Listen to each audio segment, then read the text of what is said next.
All too often, the police are first on the scene in the aftermath of domestic violence.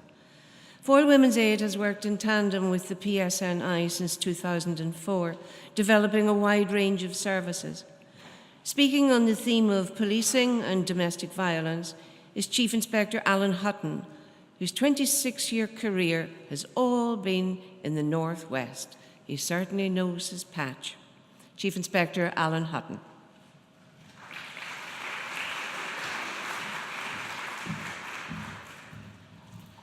Good morning. When I first came to Derry, I said I'd be here 18 months. Little did I know that wasn't to be, but I'm delighted to be here, both working in the city, but particularly today, to be part of this celebration. We certainly thank you for the invitation to be part of this. You said we started from 2004, but I first met Mary and Women's Aid in the mid-90s, delivering training to our frontline officers. We were both very young, obviously, at that stage.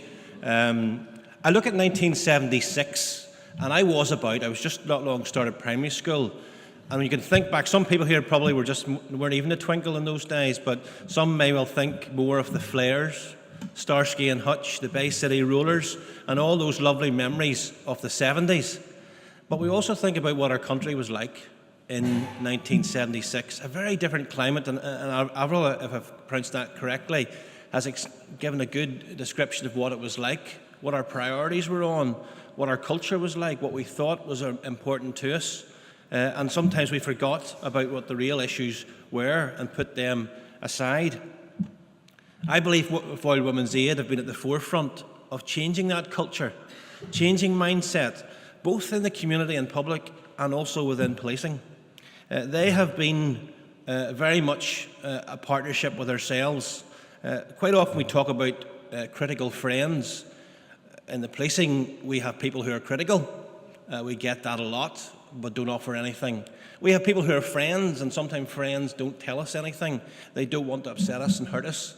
A critical friend is somebody who can give us that feedback that we can act upon, but is still there to work through that partnership.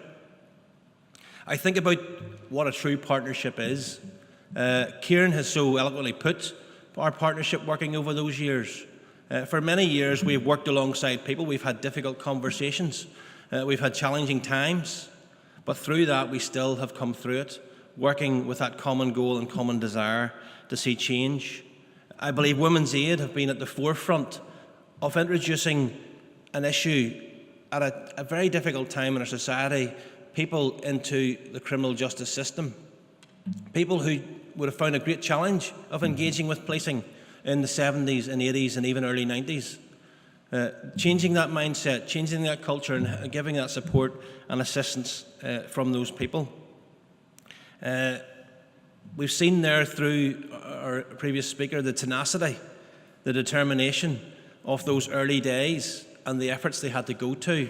And again, as has been pointed out, we don't have the same necessary barriers in place, but we still have that same determination and tenacity from the members of Foyle Women's Aid.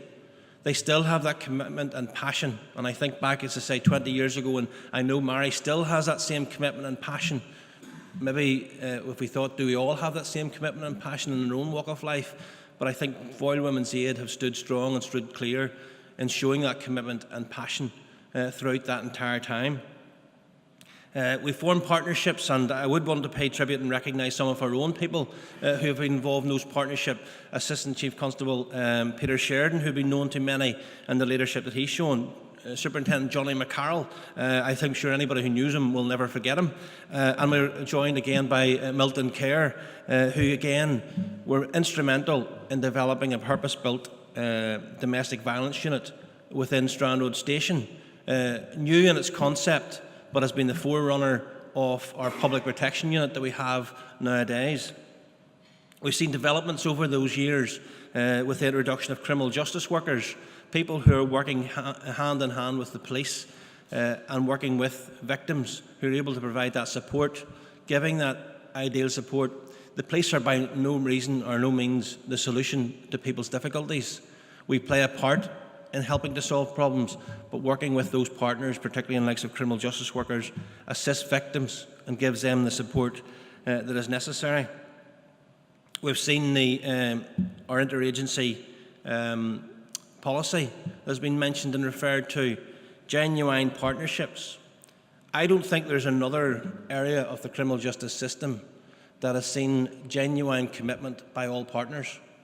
Foyle Women's Aid have been at the heart of that, but there is no other area that I can think in my entire 26 years of policing where I have seen statutory and voluntary agencies coming together and actually contributing, making a difference. It is not a talking shop. They are not there to talk, they are there to deliver. And you've heard already how other statutory agencies have been delivering. And that has been driven, again, by the works of those early days from 1976, the need in our society. As we mentioned earlier on, to date, we have attended 1,400 domestic incidents since April the 1st this year in the city and in Strabane, Derry City and Strabane. 1,400. That's over approximately 8 a day on average of domestic incidents that we are attending day and daily. There is still a massive, massive challenge for there, but the partnership working is at the heart of all that is good. We've seen the agencies that have been involved in all that, and more agencies are coming on board and working along with us with one common desire: to support victims. Ideally to prevent people becoming victims in the first place, but when we have victims, we are taking whatever steps each partner and each person involved is going to do their bit to give that person support to prevent them being victims. This working has been recognised nationally with awards in 2007, getting a Partnership of the Year award in the policing with the community. In 2011, the thematic review conducted by the Policing Board identified this policing area, or G District as it was then, as a best practice. We played a part in that, but it is ultimately the partnerships of all that have made that difference. And again, at the heart of that was Foyle Women's Aid. We've also seen other people playing a significant role, and I will pay particular tribute to Judge McElhone in leading the way and showing leadership in developing the local enhanced domestic courts, bringing people together. All those agencies coming together, I believe, has contributed to our area, our district, having the highest outcome rates, as we would talk about, most people being held accountable for domestic abuse. I think all those have played a part. I also would pay tribute to the Justice Minister, both the current Justice Minister and the former Justice Minister, and their commitment to it. We have seen at all levels people being committed to domestic abuse and dealing effectively with it. We've also had support from the Lord Chief Justice, and again driving and directing that and showing his full commitment to dealing with those. These are all genuine partnerships, people who have a genuine desire to see difference and see change. We're here to celebrate. This is a celebration of 40 years. Perhaps our ultimate desire is that we don't need another 40 years, that we no longer need Foyle Women's Aid, that our society will change, and we will see that. Perhaps that is maybe a goal to aim for, and we have to live with realism. I hope to see Foyle Women's Aid continue and grow and continue to play that full and active part in our society in the future. As far as the future is concerned, we will be contributing towards the One Safe Place, looking to see how we can support victims.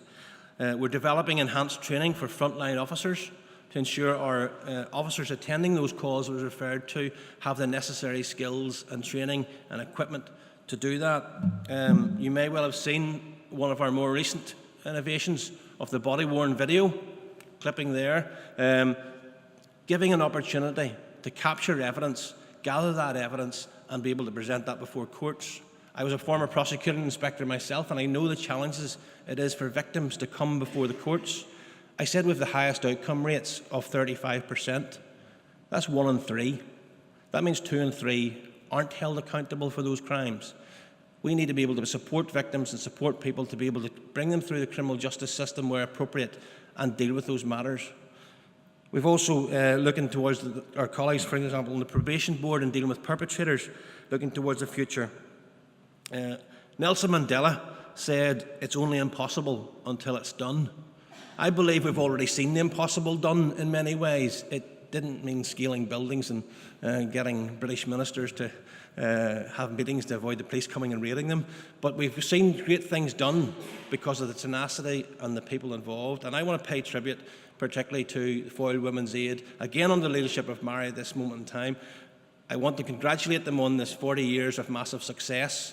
They will remain a critical friend for us and a partner. And I know this partnership is for the rest of time, as far as I'm concerned. We will be continuing to commit to it. The PSNI are committed to making sure that we support victims of crime, and no more so than in domestic abuse. I appreciate all the efforts that people make with us, and again, I pay tribute to Women's Aid for their work.